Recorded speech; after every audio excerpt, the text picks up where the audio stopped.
Hi everyone, this is Amy or LittleSurprisesYT, and I'm going to show you how to make this DIY Sailor Moon Crystal Star Locket.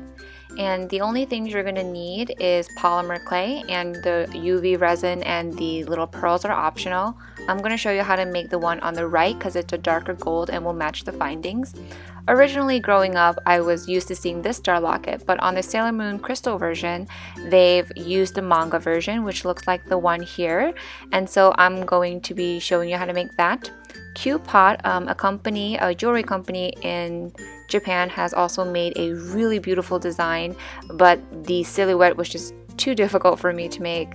But originally I printed this out as my little guide. But first you're going to start off with some gold clay. I'm using light gold or 18 karat gold by Premo. And one of the methods to start off with the star shape is by creating a hexagon, and you would do that by just kind of shaping the sides into 6 equal sides and then pinching at the little corners.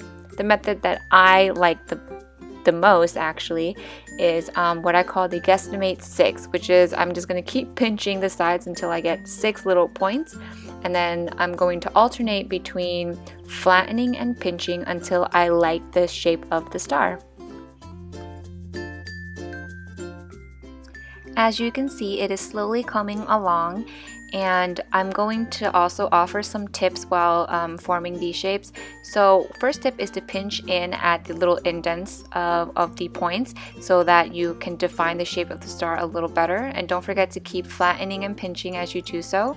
And then the next tip is to pinch, flatten, and smooth. So what smoothing does is it makes the star look more uniform, and it makes the points a little sharper when you smooth it out like so.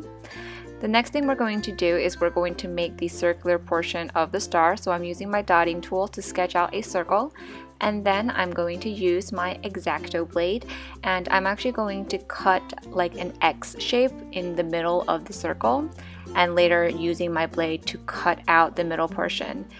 Creating these little pizza slice shapes makes it easier to cut out the excess clay in the middle, but if you have a different way of doing this, be my guest. Once the inside is all cut out, you're going to use any kind of blending tool to smooth out the inside. This can take a few tries, so if you have to restart, don't feel discouraged because I had to do that myself. I also added a little rim around the circle to make it have a cleaner look, and then I'm blending the inside seams. So that's what that looks like. And then I'm going to cut off a point of the star to add in a little piece to kind of make it look a little bit like the pocket watch. Obviously we're not making the actual watch, we're actually only making the design. And I'm also adding in a small screw eye pin in gold. This is completely optional, but I used some Pearl X in different colors of gold to try to match the color of the star to my findings. And if you guys don't know what a finding is pretty much the screw eye pin, the jump ring, and the necklace chain that we're going to add to the star. And as you can see, I'm using a dabbing motion at first, and then I'm going to swipe across the excess of the Pearl X. I also put my necklace chain on top of the star to see if the colors match, which in this case the star was a little too dark, so I added on some lighter gold Pearl X to sort of match the color a little better. After mixing the colors to match the findings, I pre-baked my little star for 10 to 15 minutes, but you should definitely check your package instructions. And now we're going to make the inside design of the Star Locket. Again, we're not making the watch portion, just the design. So it's a lot easier if you clean out the Pearl X in the middle of the circle, because the polymer clay will adhere better to clay than it would if it had Pearl X on it. Trust me, I've tried. Here is some blue clay that I'm going to use for the sky color, and as you can see, I got some gold Pearl X on it, but I didn't mind too much. I am going to clean that up a little bit with a Q-tip later, and I'm smoothing the clay into the small bezel. Then I took some pearl and a little bit of light gold clay to make the moon color, and I used a dotting tool to indent where I was going to put my moon. This made it a lot easier to place all of the designs later. Then I used a strip of blue clay to go across the moon, just like in the Q-Pot version, the Q-Pot jewelry line. And then I used my dotting tool to texture the sky. And lastly, I took 2 small oval pieces of pearl clay to make, I guess, the cloud portion of the locket.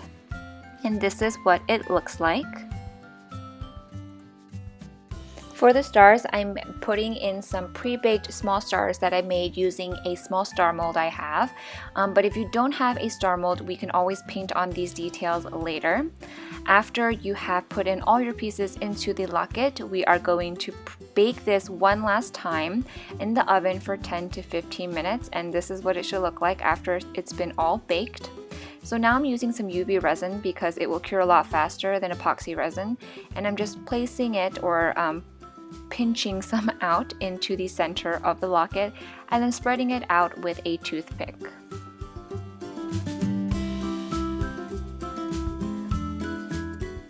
Now I'm going to take some additional little stars and I'm going to place them randomly into my locket. And before putting it under a UV lamp, I used a lighter to blow out some bubbles. You don't want to keep the lighter over the resin for more than 10 seconds. Then I set it under a UV lamp for 5 to 10 minutes, and then I poured one more layer of UV resin over my piece to add in some little pearls, and the pearls are optional. Again, if you don't have UV resin, you can always use epoxy resin. If I could do this over, I would have used epoxy resin. Now last but not least, after your piece is completely done, we are going to add the rest of the findings. So I'm going to attach my little split jump ring, and I am also going to add my golden chain. And the chain I have here is actually 24 inches long.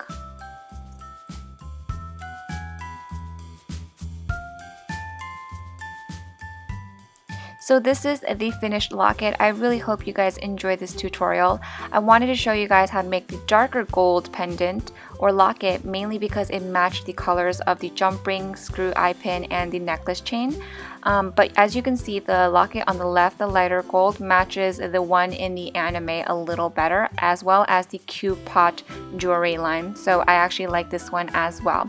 So thank you guys so much for watching. I hope you guys enjoyed the tutorial. If you have any other Sailor Moon tutorials you'd like to see, let me know down below. And I'll see you guys soon.